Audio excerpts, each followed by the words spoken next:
Hi, I'm Jason Sterling with the RM Cascadian Dream Home Decorators series.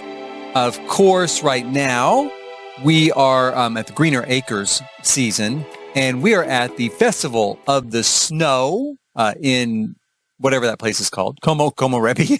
And all my characters, of course, showed up here in the winter wonderland in their summer clothes, about to freeze to death. So I bring Colleen here from school. I don't care if she misses school. This is a cultural activity. She's going to learn more from this trip to a whole nother country, mind you, all the way to Japan than she's ever going to learn at school.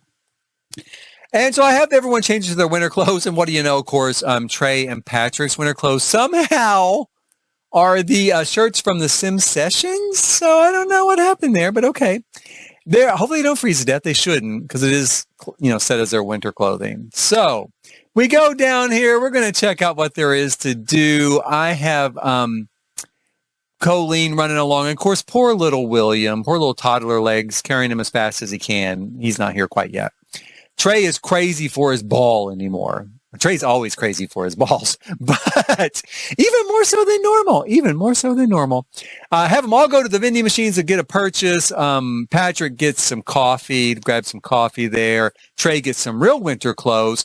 And I'm going to have Timothy get a semi-capsule, right? Because I love those things.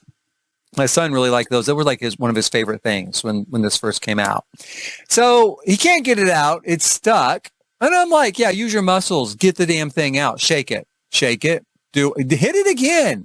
Doesn't work, right? It's keep saying, well, it didn't come out. Do it again then. Punch it again. Both Patrick over there, Trey comes over too. What? You can't get it out? Man, rip the front off. Rip the damn thing open. So anyway, we keep working on it. It does come out finally. And it was a gold one. It was worth it. It was worth the shaking. It was worth the effort. It's worth vandalism to get this because it's worth something. It's kind of one of the more expensive ones. And I'll tell you, that thing's almost like a slot machine.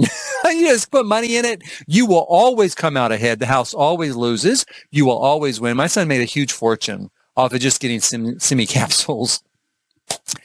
William is there doing the little dance thing with Yamachan. Trey comes over. He's going to do the little dance thing with Yamachan too. Yeah, there you go. Going to shake it up a little bit. I think William is so cute. He's always dancing. He always wants to dance. The other two, Tim and Patrick, went off to order some food. This kind of just showed, of course, Patrick got a discount. He haggles very well. He picked up some food. I don't remember. What did I have Timothy get? The tuna nigiri. So he got that. They're going to eat real quick while the rest of the family here has a little dance. Oh, yeah. Got it. Here's the thing I don't get. I don't get the little selfie with Yamachan. That doesn't exist, though. You don't actually get a picture of it. I don't like that at all. I don't think that's any... Rant, bitch. I did it all during the pack, but that's my bitch with that pack. I love that, though. They did do the dance, a little hip bump. They're digging it. They're into it. They're totally... And William loves it. He loves to dance. I love that kid. Takes after me. About whoa, who shall we have here? It's Grant's cousin from the RM Cascadian show, Grant. That's his cousin. Oh, so hot. Lives here in Komorebi. Trey thinks he's hot too. They're kind of flirting with him a little bit. Got to have one in every town. That's all I'm going to say. We let Colleen get a semi-capsule. She gets another one too. That's a good, like a $300, $250, I think there. $250 for a $50 investment. So those things go up just like that. If you're poor, if you're running out of money, go there, buy some capsules. Try your luck. I'm telling you, you'll win every time. I send them all up to the top though, do a little skiing, a little snowboarding, which they have never done before. But I do love this. This is one of my favorite parts of this pack. Now I wish it was more user influence, like you could move them down the path yourself, actually control them, but it's some really cool animations and it's fun to kind of do it. I send old Timothy here down with some special effects, lighting, stuff like that. Whew! Lens flare. He's cool. He's awesome. He's crashing. Smashes down in the snow, flat on his back. He still had a good time. He loved it. We're going to send old Trey here. He's going to try skiing because Timothy was snowboarding. Trey's going to switch back out of his coat into his T-shirt, and he's going to ski down the mountain. Off he goes. And, you know, I think they did a great job with these animations. Like I said, I wish it was user controlled, like player controlled. But, you know, it's fun to do it. It's fun for this sort of stuff. Like when it comes to recording stories and stuff like that, it's really cool to have this look to the game, or you want to record your family skiing and having fun, you can do it.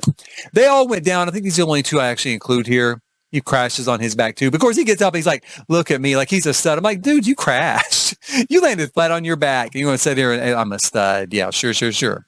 But we had to go. We had to go pretty quick. Actually, was going to go sledding with little mouthy, snarky pants there. William already throwing a fit. Oh, hangry William.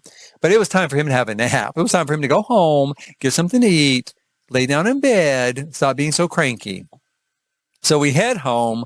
I take him home. He was really cranky. He really was. I decided to try canning some other stuff. We're going to do some mushroom conserve. And so, you know, I put Patrick to work doing that. I don't know. What's he sad about? Oh, because he crashed, I think. Yeah, he crashed too. They all crashed, but they're a little bummed out about it. Get to work. Go work out your feelings. Work them out. Clean out your feelings. I go ahead and finish planting off the rest of our plot here with a bunch of more vegetables and things. We're going to plant it all out. We are going to get rich off of farming. We are. We're going to buck the trend. We're not going to be poor farmers, barely scraping a living out of this dirt farm. No, we are going to make a ton of money. And of course, Timothy's going to make a ton of friends with the I love the little rabbit. I imagine there with that little hat. He's probably saying something like, well, you know, I used to live in a hat. I used to be stuck living in this hat, and I like it here so much better. He's like, I like it here so much better. I'm outside, lots of other friends to play with, and it's just great. Colleen, I give her a little more storage space in her room because she did have that semi, you know, from the semi capsule. I kind of like, yeah, I kind of need some display space. She's getting older. I take some things out of her inventory. She has, you know, a snow globe in there, this semi, and fossil, which might be the fossil that they got from the rock concert, maybe. The sim session. And we go ahead. They didn't have any shelf space left for it, or it won't fit or something, but I lifted it up there anyway. After that, there's more cooking. But check out that first light counter is filthy. It is nasty. And then he sticks it under that dirty ass cat ass. Why are you you've got a filthy counter. That's why the counter's filthy. Go ahead and just slide it right under that cat's ass. Yeah, go ahead. Go ahead. No, I'm sure he licked it earlier. It's plenty clean. It's plenty clean. It is. That cat, I'm sure, cleaned himself thoroughly earlier. I'm sure it's great. No, you go ahead and serve it. Cook it hot. Get it boiling. Kill whatever it is on that counter and on that cat's ass. Needs to be killed with heat. So cook it hot. That's all I'm going to say. Hopefully nobody dies of food poisoning. There is no food poisoning in the game, but there should be. It should be. And I always forget also that they are spellcasters. And I'm always having fixed stuff. And I'm like, what for? The toilet was broken this time. I'm like, you know what? Wait a minute. Can't you just wave at it? And he fixes it, and he does. He waves at it, he fixes it. It does kind of spur me into adding another bathroom, though, because it has gotten hard. Now, I have a bush outside to go to the bathroom in. You know, that is definitely farm. That's definitely the farm. But I could use an extra full bathroom inside. So I go ahead and put in a very small bathroom, as you can see here, just 2x2. But you can fit a toilet, a sink, and a shower into a 2x2 space. And it will work. It'll function. It'll work, you know, properly. You have to kind of slide it a little bit into the walls using move objects on, MOO.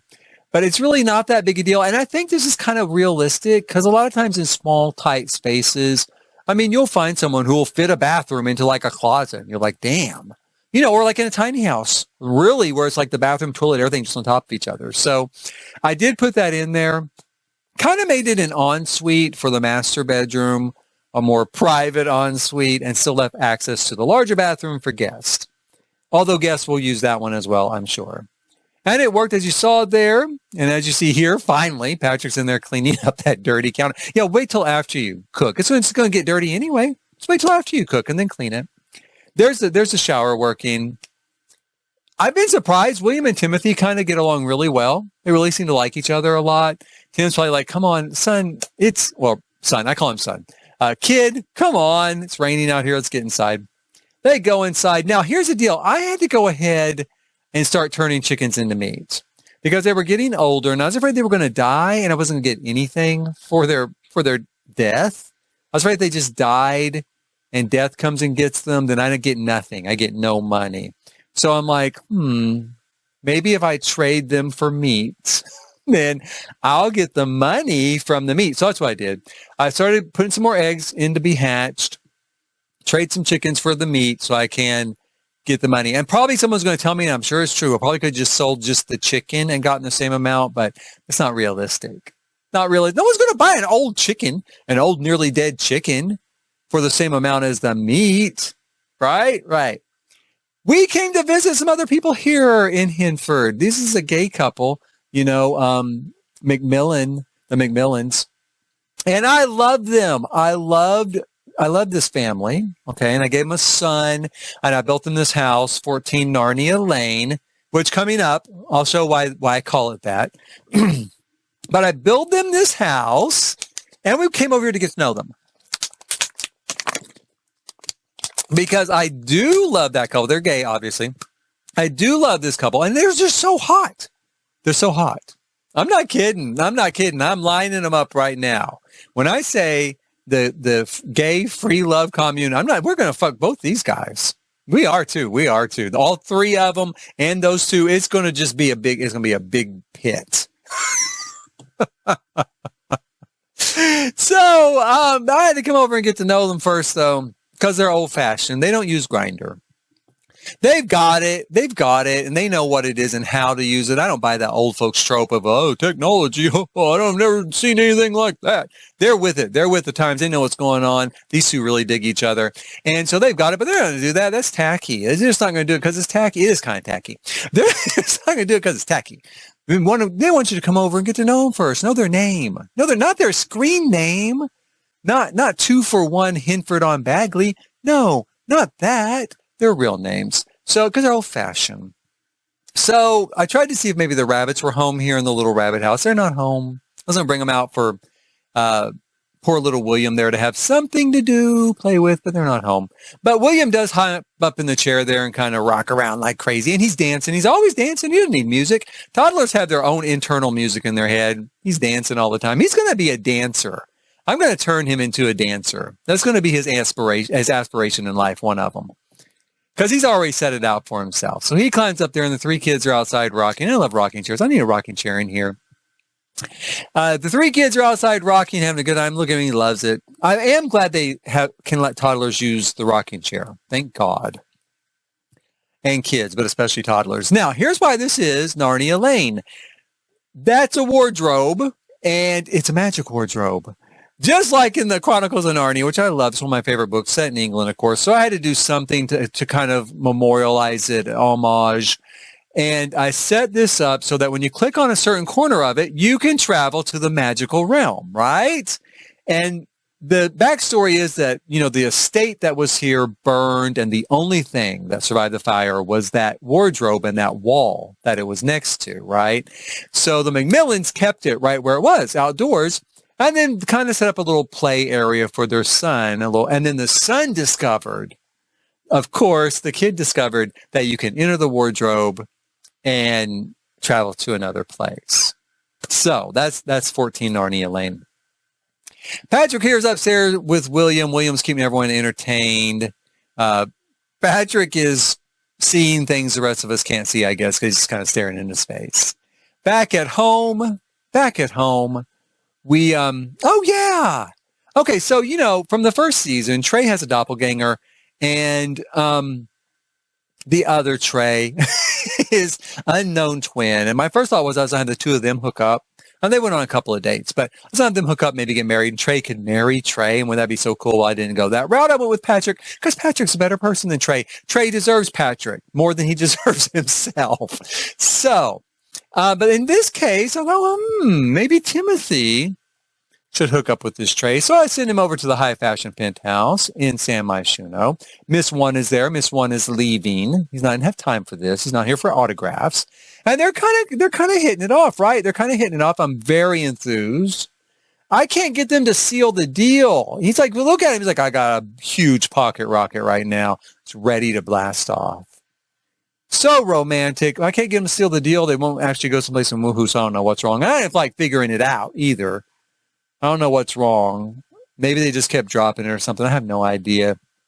But I didn't see Trey. It's just that. It's just talk. That's why I feel, Trey. You two are just talk. I didn't come here to see you talk. I can see them talk at Hinford on Bagley. I mean, I want to see something a little more exciting than that. But finally, Timothy just goes downstairs to watch TV. I'm like, are you kidding me? You came here to watch. This is what you're going to do. You're going to watch TV. What the hell with that? So I just leave him. I go back to the farm. Why not? I might as well watch grass grow or crops. Might as well watch crops grow as I watch TV. So, that's what we do. Watch crops grow and we watch Patrick weed crops. And then we get our meat in the mail. Meat comes in the mail. Meat comes in the mail. Well, it does. And so we get the meat from the mail. And that's about it. We're going to put it in the refrigerator. There's not much else to say at this point. It goes in the fridge so it doesn't spoil. That is the thing to remember. Perishables have to go in the fridge on the farm or they're going to spoil. Because I think that's new since we got the food thing where you have to have food. Now we get this chick and she calls to talk to Timothy and I'm like, that's weird. Well, let's go ahead and answer it. Let's see what it's about. So I go ahead and answer it. And it is an inheritance. And I'm like, no, so, I'm like, I don't know if I want Timothy to get married, so I asked under what conditions. And I kind of regret that. I kind of wish maybe I had taken all the money and let him get married. And then there could have been like a permanent 4G, like all, why not? Why not? This is just make believe. So I did think about doing that, but I didn't. I asked under what conditions. And if you ask that, I guess you just get the money, which was only $2,000, right? And I don't really want to add $2,000 to the household income. I didn't really want that just mysterious windfall. I want to still try to do it just with crops and stuff. So I take the money and I just outfit the vet clinic.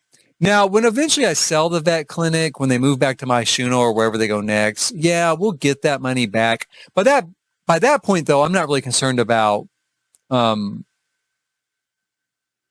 getting money from farming. I'm not concerned about that. I'm not concerned about living within my means. That's the word I was looking for. So it won't matter if we get a little extra money from selling this vet clinic is the way I look at it. And so I go in and I put in like a sofa and some stuff like that. I don't know what all. Obviously, I was thinking about the sofa, but I did go with that sofa. I go with these chairs here, put against the fireplace. And I hope all this works. I think it will. We'll see the next time the cat gets sick. But like I said, the cat hasn't gotten sick now that I actually have a vet in the household through some magic and miracles. I guess I could bulldoze the veterinary clinic or something. But we go through and we do a little outfitting of it. I should have sped this up. It wasn't, well, it's almost over. And I put a bathroom in because it didn't have a bathroom. And I do think we could use one in case we are there again all day long. So I put a bathroom in, get it all set up. Now, we are getting ready to come to an end for this episode. This is where this episode ends. Next episode is truly magical. Spoiler alert, foreshadowing. Our next episode is truly magical because we're going to have a kid-centric episode next time. And they are going to enter the magic wardrobe and go to not exactly the land of Narnia, but something just as good, the magical realm. Next time on Dream Home Decorators here on the RM Cascadian channel, they will go to the magical realm and we'll see them then. I hope I see you then. Hit like, subscribe, and notify, and join me next time for that. And in the meantime, thanks for watching.